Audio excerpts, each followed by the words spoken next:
welcome to the BackBurner. I procrastinate a lot. I don't always play the games I want to, because I'm busy playing the same 4 or 5 over and over again. I don't always get around to finishing videos when I want to either. This video was supposed to come out October. Well, one of my New Year's resolutions is to get to the games I want to play, hence the name of this show. I've even made a spreadsheet for this. It's pretty long. My other New Year's resolution is to be healthier, which insinuates cooking my own food. Unfortunately, I'm not actually that good at cooking, though people say I do make good pancakes. I add a tiny bit of nutmeg, a tiny bit more cinnamon, and a boatload of maple syrup. I then drench them in more maple syrup. I'm not actually Canadian, though my great-grandfather was an immigrant from Quebec. This causes a bit of internal conflict for me, actually, because I'm half English on my father's side, and pretty much entirely French on my mother's side. So I'm sure, as you can imagine, this causes a lot of problems with my brain and everything else. Thankfully, however, I'm not alone in this. The protagonist of today's game is, as well. As the first game on the show, I wanted to do something a little seasonal. I was going to do this because it's a spooky game for Halloween, but I missed the mark a little bit. Given that the temperature where I live dropped 60 degrees in just a single day, I figured that this would be a great game for this kind of weather. On top of that, it is a game that I have played in the past, and I really like. So I'm going to turn it over to 3 months ago me to tell you the rest of the details. Penumbra Overture was released in 2007 by indie studio Frictional Games. They would later go on to make Amnesia: The Dark Descent, and ushered in a new genre of survival horror. They innovated for sure, but the gameplay systems found in that game actually started with Penumbra, which I rarely see talked about. It was originally intended to be an episodic trilogy, with Overture being the first, Black Plague the second, and a third game to be released. This idea was scrapped, and they decided to combine the last 2 games into Black Plague. That means that this game is pretty short. Full disclosure here, my personal experiences with this game reach back quite a ways, and I first played it when I was really young, so I have a lot of personal attachment to it. I've played it several times since, so I know this game inside and out. I'll try to give as best an objective review as I can on this game, and hit all the points as not to miss anything. Before we start though, I have to say the audio's gonna be bugged. There wasn't much I could do, and I guess I set some wrong settings when recording. I don't know. Let's just cut the chit chat and get to it.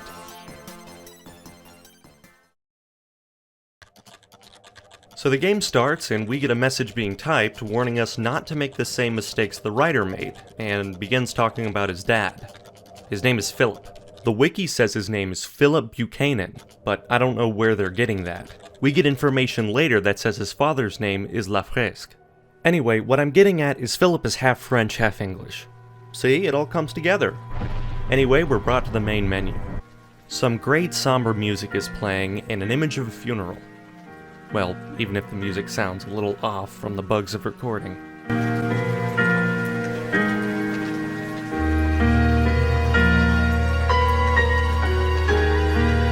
Okay, let's start.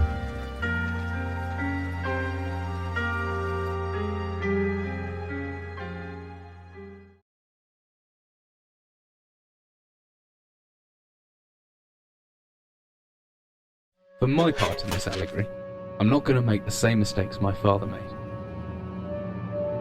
Howard vanished from my mother's life before I was even in it, so when he sent me a letter a few days after Mum's funeral, it was the first I'd ever heard from him. But he was dead. Writing from beyond the grave must be a genetic habit in my bloodline.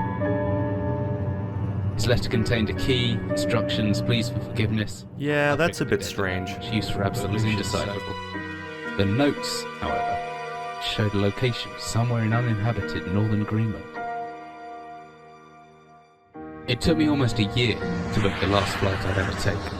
Yeah, they're driving it home that this is a tragedy from the outset, aren't they? I realised my father had disappeared 3 decades ago, almost to the day, and I considered in turn what it was that I was leaving behind. This bug is making Philip sound a little bit like a robot. I like it. So, here we are on a boat. Jake Daniels, anyone? Right away, we've got written dialogue with no audio. I don't usually care for this, but it works here. This is a horror game, and having someone speak when you're sneaking around might pull you out of the experience. Now let's talk about this control scheme while I'm grabbing my stuff. If you've played Amnesia, it's pretty much the same thing. This is an adventure game. You interact with the world in a very physical way, where you manually open lockers, chests, doors, things like that. It's very similar to the control scheme you'd see in VR, but before motion controls. As you'd imagine, it's a little clunky. Things don't always open the way you want them to, and when the action gets going, it becomes a serious problem. Thankfully, this is a mostly slow-paced adventure game, so it works in a way. I like the detail of the soup can moving back and forth, like the ship rocking in the waves. I never noticed that. So, we exit the boat and find ourselves lost and almost freezing to death. For a physicist, he really didn't think this plan through. What was he expecting to find out here? Didn't he tell anyone where he was going? Do they know where to look for him if he doesn't come back? I sure hope so. Anyway, we find a hatch and it's frozen shut, so we smash it open with a rock and crawl down.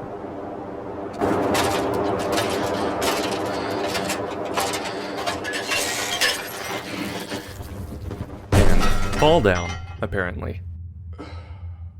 You can't be sure, but that audio makes it sound like he fell a ways. I'm surprised he still has all his bones intact after that one. When we recover, we find ourselves in some kind of bunker. There are empty crates of ammunition, crates with emergency flares, and ominous whispering. Frankly, it's not out of the ordinary compared with most wartime ruins. We find our way to the other side of a locked door and— whoa! What was that? If this were me, I'd probably just, I don't know, warm up in here. Maybe start a fire with the flare, try to stack a way back up. Everything looks pretty moist though, hard to say how well that would work. Regardless, we go down anyway. We get a small bit of text describing Philip's thoughts. Philip is kinda depressing, though I guess I can't blame him given his situation. I'd be depressed if I were half French too. Oh shit. Philip gets the dickens scared out of him, and we're provided with the bulk of the gameplay to this game.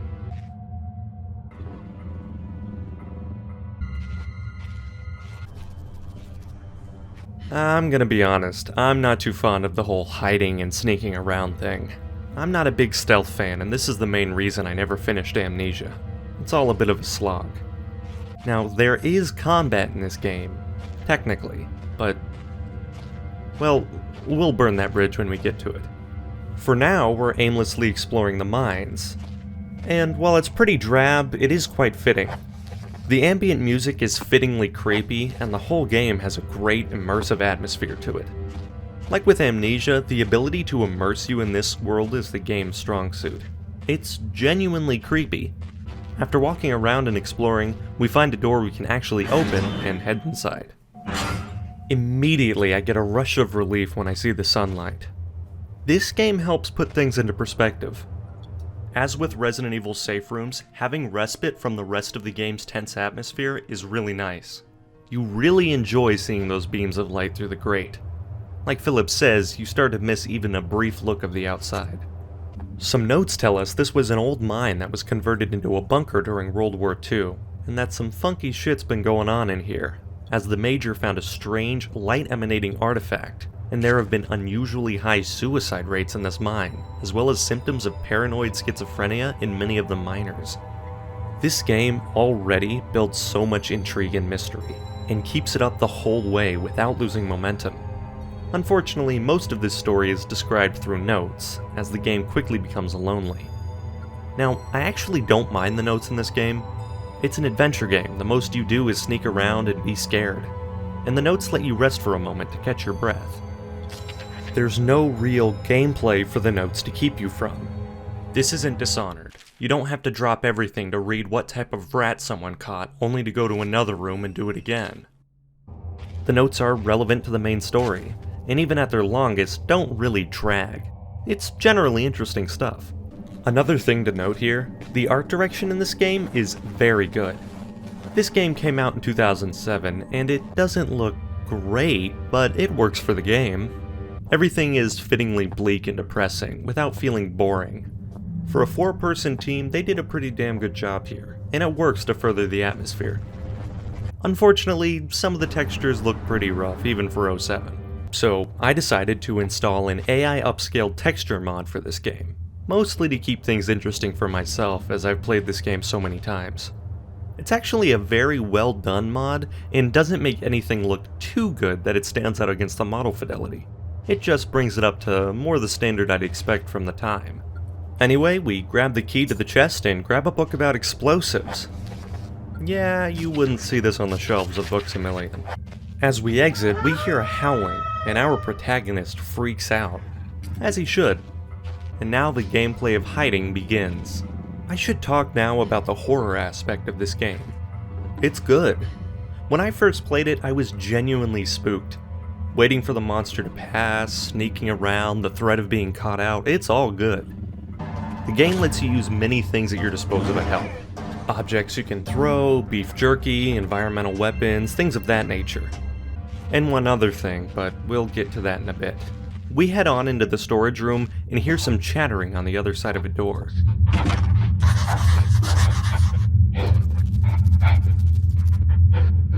Yeah, Philip, I don't know, this guy sounds pretty on edge, and your first response is to rattle the door without saying anything? I gotta say, there's some things about the narrative of this game that just doesn't make sense, and it's mostly about how you interact with the world. You'd think it would just make sense that Philip would try to say something to this dude. Maybe he's afraid of being caught by something, but the game expects you to try the door. I don't get it, but whatever, let's move on. Oh yeah, I should mention these artifacts, huh? Well, whenever you look at them, you get sucked into the other world, and you see some weird shit. It's actually just the save feature. I will say though, it's a very creative way to have saves without breaking immersion. Like I said, this game's focus is on immersion, and it does a very good job. After the first few minutes of the game, you stop getting tutorial message, and there really isn't any HUD to speak of. Anyway, we move some rocks, head into the basement, and... oh. Okay. Hope you like spiders, Philip. Yeah, that egg doesn't look right. We find a lengthy note detailing someone who hates spiders, but enjoys the taste of them. That's good. I can't see anything going wrong here. That's kinda metal. Thought you were a physicist, Philip. Another note. Yeah, this guy's been here a while.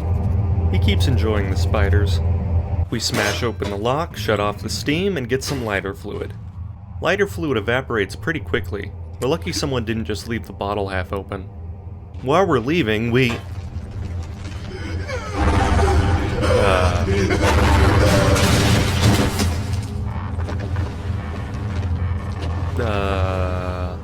I gotta say, the vocal performance here sounds like an 80-year-old man getting tossed out a window.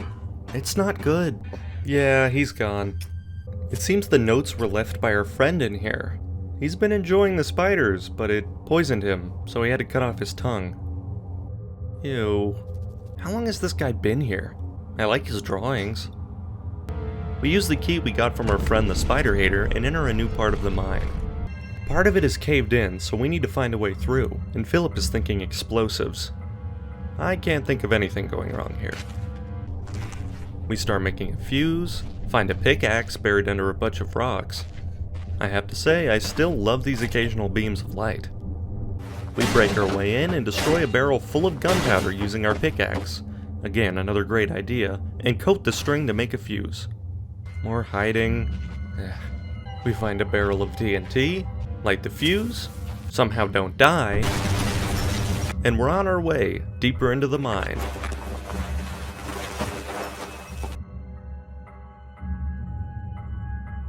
This next part of the mine is much newer. The passageways are much wider and reinforced with concrete, there's metal supports, and lights are using electricity now. This area of the game is certainly less visually interesting than the last. Eventually we find a comms room and a radio that's beeping off Morse code. Good thing we picked up an emergency procedures pamphlet.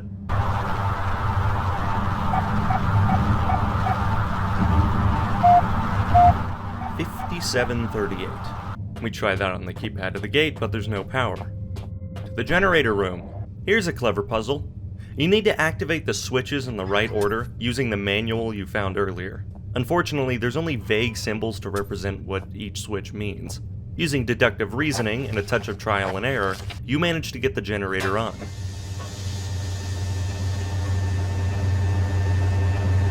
I have to say, I'd be a little terrified to do this. I mean, there's no assurances the generator wouldn't just explode and kill Philip. Or worse, just fizzle out and leave him stranded in the dark with no place to go until he starves to death. Yeah. Most of the puzzles in this game are pretty rudimentary, but they all make sense in the context of the world, and a few do make you think.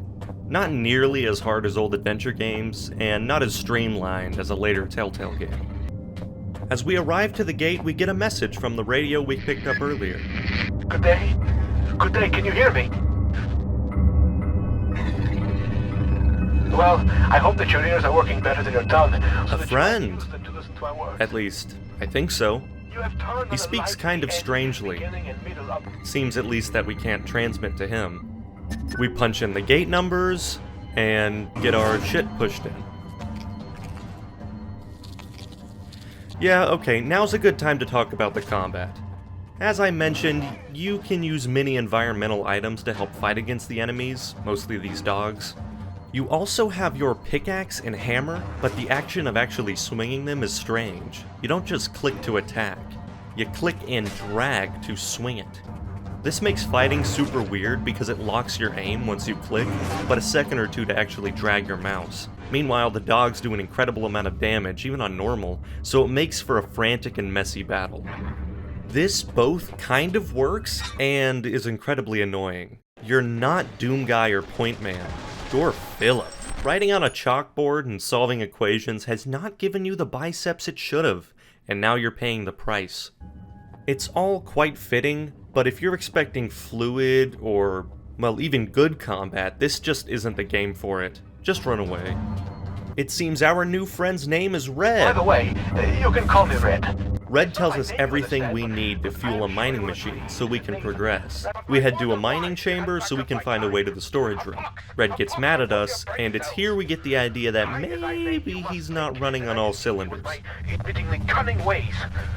As far as my eye has seen, our rocky grave extends, and yet you cast away my hope like you would a puppy, freshly rolled in its own feces. Maybe. So we crawl up into a cave and... Oh god, it's in my eyes! I can't see! Oh shit! Ah, my head's clipping through the wall. Oh shit, oh shit, oh shit, oh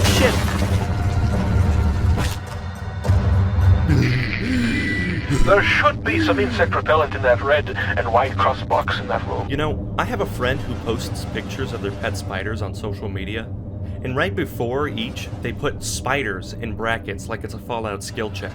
We do some puzzling and discover a booklet containing information on the turn gate. Huh.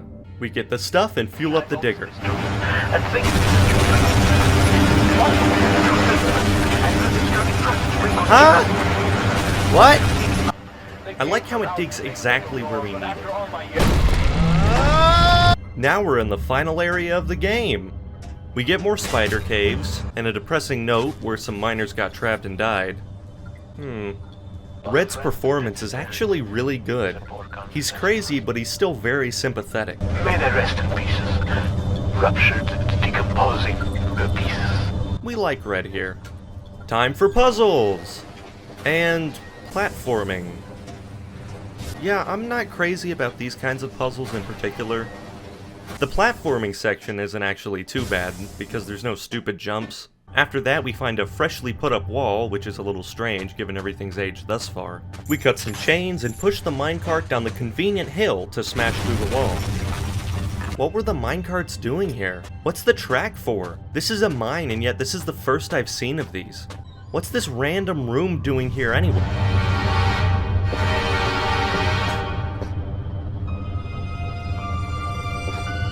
Whoa! Weird. Yeah, something happened here. We get a lot of lore, mostly about these giant worms and reports of increasing sea traffic being seen by locals despite no official reports, and a land collapse possibly due to the mine. All of this just adds to the mystery, which is already pretty intense. We get Red telling us we shouldn't go to that room. There is a small place that I do not want you to visit, even on your holidays. Too late. And Red is at its finest, sautéed with a little engine oil. hey, wouldn't that kill him? I know it's just a throwaway line, but this stuff is important. Oh. We break through into a new area of the mine and... Okay. How did these dogs get here? I know they're messed up, but they were still dogs at first, I'm pretty sure. There's dog crates all around. At least I think they're dog crates. Why? Why were there dogs in a mine? Was it for morale? I mean, why were there dogs in the thing? That was a research base. Those dogs were pretty messed up too. This game actually draws a lot of parallels to the thing. Isolated base in the snow with a strange otherworldly force. I mean, it's a good setting, and I think more media should take advantage of Arctic and Antarctic horror. I once saw fan art of Penumbra with a mock movie poster that had Red played by Kurt Russell.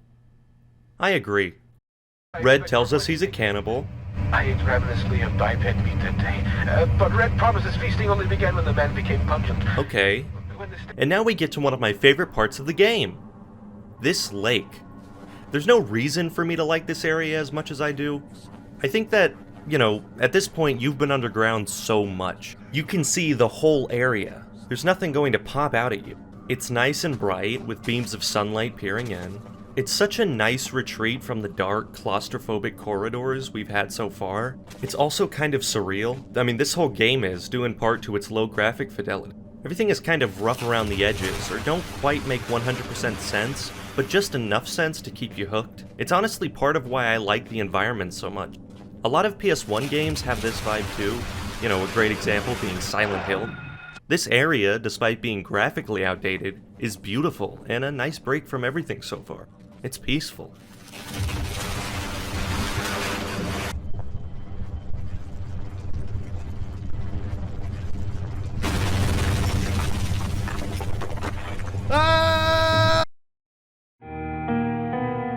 It's time to talk about the music.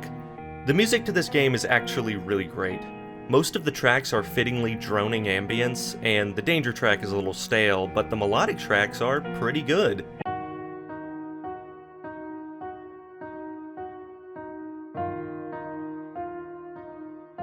When the music is meant to be somber, it's fittingly somber, and when it's meant to be mysterious, it certainly is. It's all very good and has an atmosphere very fitting to the game. Most of it, especially the themes, are very listenable on their own. We find a room full of chemicals and take them with us. I like to think Philip is just stuffing these hazardous chemicals in his pack with little to no care. We break open the door using the crowbar we found and... Where are you, my shining knight? Have you really made it this far? I wait, and yet the pot never boils. I remain trapped in my den of iniquity. Oh no! The path to Red is blocked! Well, we have to create an explosive using the chemicals we found, and a recipe from the explosives book we got at the beginning of the game. How did this happen? This is actually a really good puzzle, though I never understood it when I was younger. It was using the old book of explosives that I always forgot. Again, not that hard. We place the mixture in the rubble, light it up, and... I'm coming, buddy! This lighting looks kind of ominous. We can't get through the main door here. Where's Red?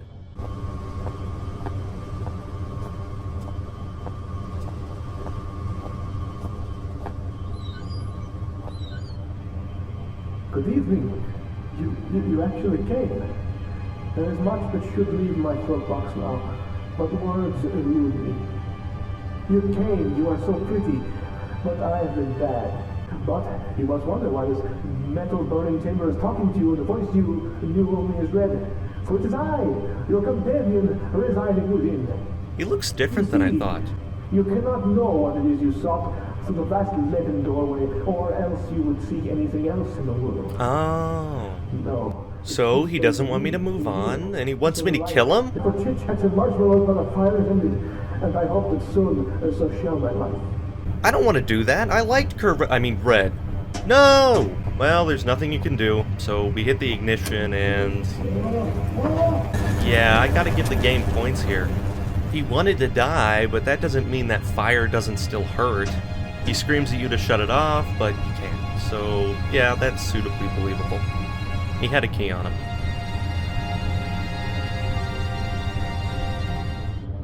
We use it to get into his old room, and we get an idea of what his life had been like. It's pretty depressing. He'd been stranded here since the 70s during a mine collapse, and the same event that seemed to kill off most of the miners stranded him here. He was pretty young. Shit. Now I actually do have a pretty big problem with this part of the story, but yeah, I'll talk about it next time. We find an electrical panel and cut the power to the metal door, knocking out the electrical lock. I'm pretty sure those locks are supposed to close when the power goes out, not the other way around, but I actually don't have a frame of reference here, believe it. You head on through and find the note. The shelter. Hey, that's our dad.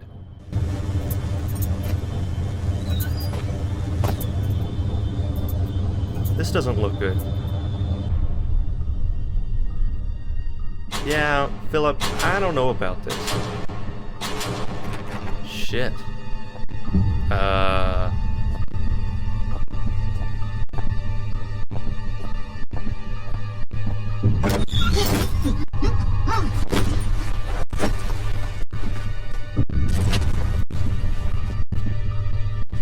Yeah, I know the audio screwed up there, I'm not sure why. And that's Penumbra! We're brought to the credits and some sick music plays. So, yeah, that's a very solid adventure game. The scares are genuinely scary, and I think most of it holds up pretty well.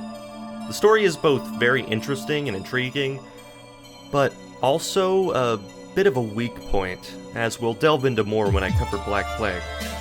Overall, I definitely recommend this game, and I tried to leave some of it for you. It's about a 2 to 3 hour experience either way, so if you're looking for something to really envelop you, you can't do much better than this. Thanks for watching, and I'll see you in the next episode.